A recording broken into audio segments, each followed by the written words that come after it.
Happy Sunday, Toasters. I hope everything's going well for you. I hope this is a beautiful day for you. It is for me. Feels good out here in Dallas, Texas. I think it's like 72 degrees. Man, yesterday it was down to 44. It's crazy, man. But that's Texas for you. Toasters, a friend is always loving, but a brother is born when adversity appears. A lot of times, man, we call people friend, right? And they're there for us, man, when the circumstances are good. But when the circumstances are not so favorable, they're nowhere to be found. If you got a friend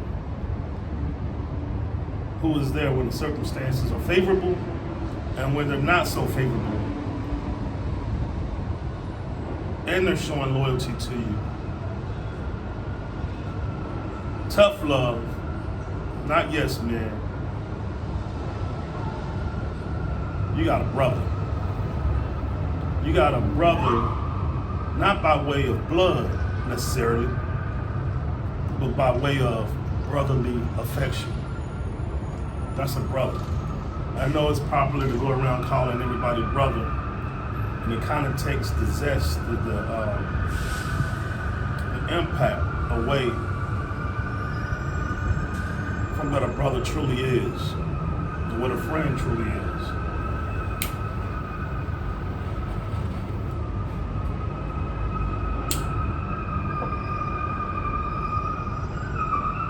So I'm looking at this situation between the Ghetto Boys, Scarface, and Willie D. Little backstory. Scarface received a call from the event's producer, or that segment of the event producer, Questlove. This is going to be a 50-year anniversary celebration for hip hop. And so they're going to have different acts that somewhat represent the 50 years of hip hop. I don't think you can do, hip hop justice by having, just a few acts, within the Grammys. I think there needs to be an entire show dedicated to hip hop. Hip hop is so impactful right now, and you can't just sum it up in a few minutes or an hour. You really can't, to really do it justice. Anyway, Questlove made the call to Scarface. I would say he's the most popular person of the group. The third member, Bushwick Bill, he's deceased. And Scarface even had a stellar solo career. So he gets the call from Questlove, the producer of that segment of the Grammys, to say he's invited. He's invited to do a small snippet performance to represent the South, to represent his stamp on hip hop. Now, that's not a problem. What was later discovered was, and unbeknownst to Scarface, when he got there, they said, the song you're gonna do, not the full song, but a little snippet of this song is gonna be My Mind's Playing Tricks on Me. Now, this is a Ghetto Boy song. Willie D, is on that song. Bushwick Bill, he's deceased, of course, he's on that song. Scarface. So Willie D was the only one invited out of the group. But they're doing a Ghetto Boy song, unbeknownst to Scarface. He didn't find out until he got there. Now, did he give any pushback? Did he give any resistance? It doesn't sound like it. It sounds like, he was just happy to be there, be invited. He was honored to be invited. So, I get all that. Willie D has an issue because not only did he do a Ghetto Boy song, he didn't get an invite.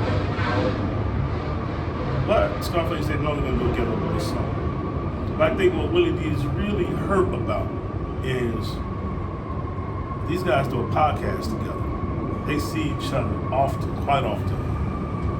And at the end of one session of the podcast, heading to the weekend, Willie D's like, hey man, what you getting into this weekend? And Scarface says, hey, I'm going to the Grammys. He does not say he was called to perform for the 50th year anniversary of hip hop. He didn't say he was going to perform. He just said he's going to the Grammys. So no biggie. Now, did he lie? No, but it is deceptive. It is misleading.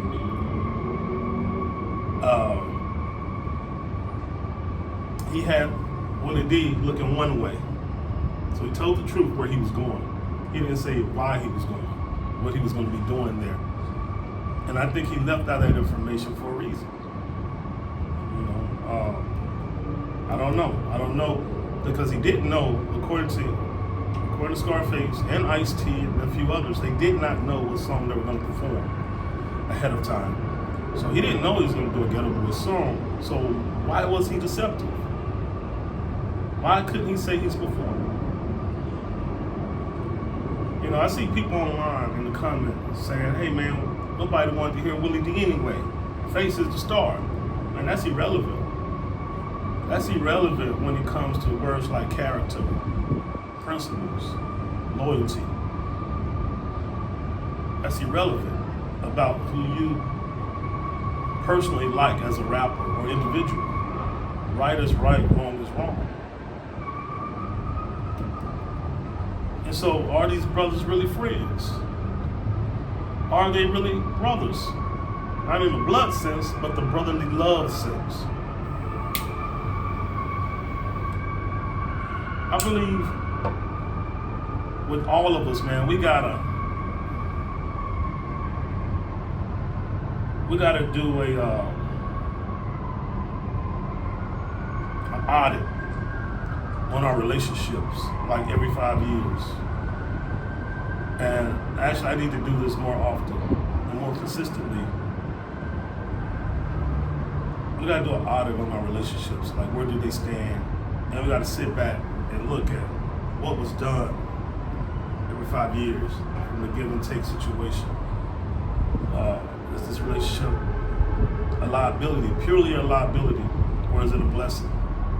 Or does it go both ways, a give and take? I think we really gotta sit back and do an audit every 5 years on relationships, friendships, marriages, romantic situations, job situations, whatever.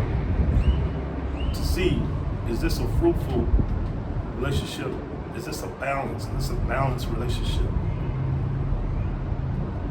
I think Willie D thought the relationship was one thing, but maybe it had changed over time, and maybe it was never as strong as Willie D thought.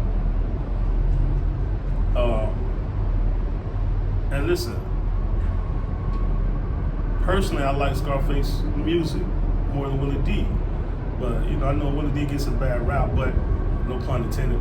But Willie D will snap sometimes. He's on one of UGK's last records, last albums. And Willie D went off on that song, man. So every now and again, Willie D snap. The thing with Willie D, man, he'll say some outlandish things in his raps, man, just make you laugh. But he's so serious when he's saying them. But it's like, damn, did he really say that? But regardless of any of that, man, like I said, none of that matters, man, when you talk about loyalty, character, and principles, and just being a stand-up person. And people will sway or change their principles or what they stand on a lot of times, depending on who they like, who they personally like. But you gotta leave your personal feelings out of it if you want to be logical, if you want to be fair and balanced. Like right is right, wrong is wrong. Feelings and principles don't go hand in hand. It just doesn't. And so I think Willie has a right feel slighted.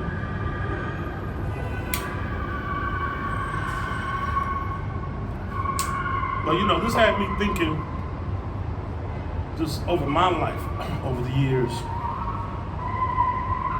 And I tell y'all all the time, man, when I was growing up, man, I had two good friends. I had a lot of guys I was cool with, but just mainly two guys who I hung with most of the time. And honestly, man, I was closer to them than I was my own blood brothers. And because I felt they showed more brotherly love and loyalty than my blood brothers. And my youngest brother had an issue with that I was so close with them and not as close with him. He had an issue with that. And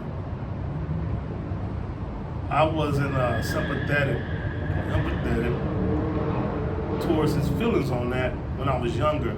And when I got older, I look back and I was like, yeah, I understand why he felt slighted, why he felt hurt, because he is my youngest brother. And although I was very protective of him, I didn't really hang with him and embrace him like that outside the home because, you know, we were just different. You know, and people that know us, they're gonna attest, like me and my younger brother are like totally different crowd of friends, totally different energy. But still, I probably still should have embraced them more outside the home and spend more time with them still. But I was a kid myself, you know, so, you know, you live and learn and you make videos to try to help somebody else.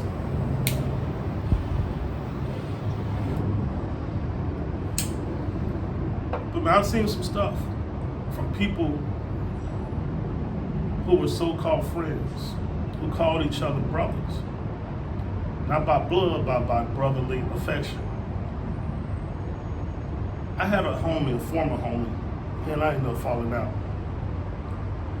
And we ended up falling out because I started seeing certain stuff, character flaws in him that I just couldn't get with, man.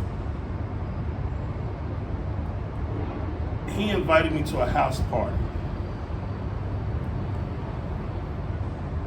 of a guy he was friends with. Now, I didn't know this guy like that, but he was friends with this guy, so-called friends. So he invites me to this house party.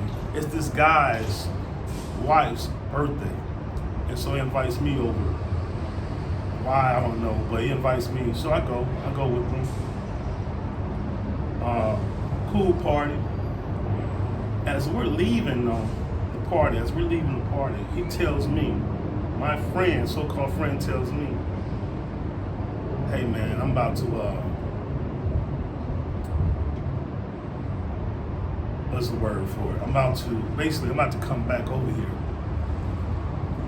I'm about to come back over here in about a day or so because he's about to go out of town. His friend is about to go to town. He drives trucks. Hey man, I'm just pop up, knock on the door and holler at his girl, holler at his wife. I said, what?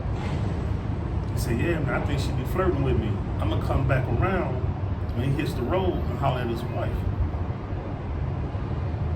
Right then, I said, nah, man, this cat can't be friends. He's not who I thought he was.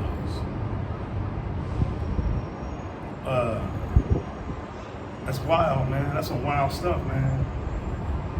That's some wild stuff. Like, man, that's never even been a thought of mine to smash a homie's woman. Really, man, I don't want to deal with no woman that's attached. Even if I don't know her dude. I don't know, you call it ego. It might be ego, you know. I don't even be wanting to deal with women that I know. I've always been like that I know they have been sexually active recently. Like I like to be some space, a gap, before I get in. I don't know, man. I guess it's ego, but I've always been like that. So that's just me, though. Not to judge, because I got my own flaws. But That ain't one of them. Never been weak behind no vagina like that, man. Nah, never. But and what's crazy, that same guy I was friends with, he wasn't around one time at the spot we used to go to. He wasn't around. And these other guys who were so-called friends with him were at the spot, and they were bashing him. They were bashing his name. And I stood up and spoke in defense of him. I'm like, hey man, he ain't here to defend himself. You know, y'all went in enough. But do you think he would have done that same thing for me?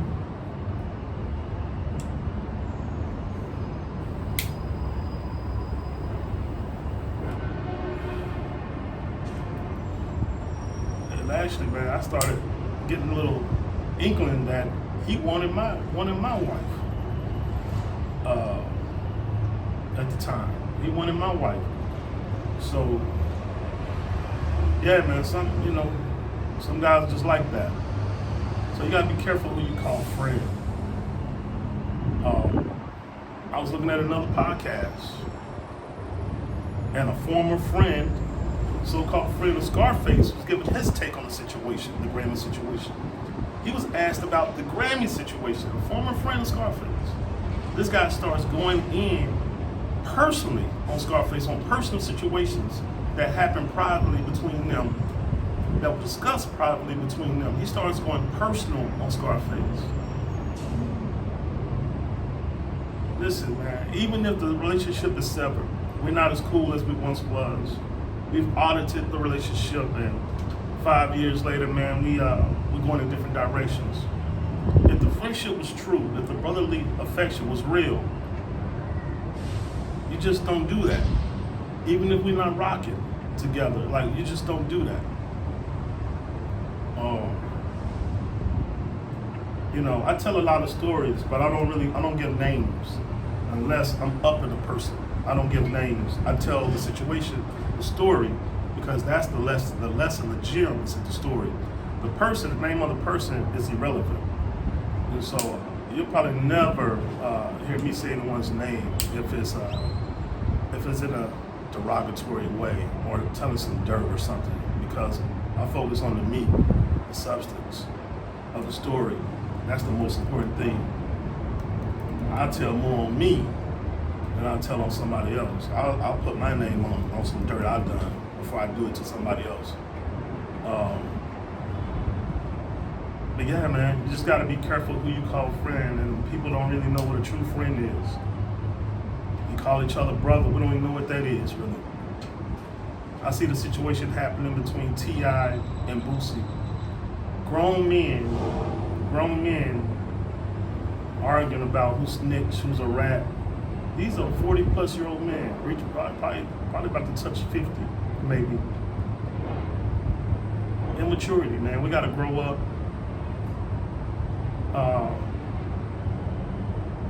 You call each other friend, you call each other brother, then you sever the relationship, you disown one another, you bash one another without placing a call first. Because you got some information online, or something's been said online, or somebody told you something and you can't place a call, or you can't make a text message to that man to get an understanding and make a rational choice, a non-emotional choice. Yeah, we gotta do better. We gotta do better as men. We gotta treat each other better.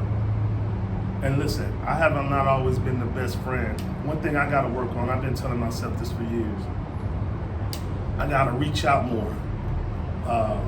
Sometimes I get caught up in my own world, you know, that introvert. And I gotta reach out more. I gotta be purposeful in reaching out, extending myself, checking on people. Now, if you call me, like, I'll be there. I'll answer my phone. I'll respond. If you got an event, you need me somewhere, you need me to do something, I have no problem with that. But sometimes, man, I need to actually reach out, take the initiative to reaching out and letting people know, hey, I rock with you, I care about you, I love you. That's something I got to work on, and I know that. So we all got work to do to make this world better. Yeah, man. But let's find out the real meaning and start practicing, exercising the real meaning of a friend, of a brother, man. We got work to do, y'all. As always, toasters, from me to you, love, peace.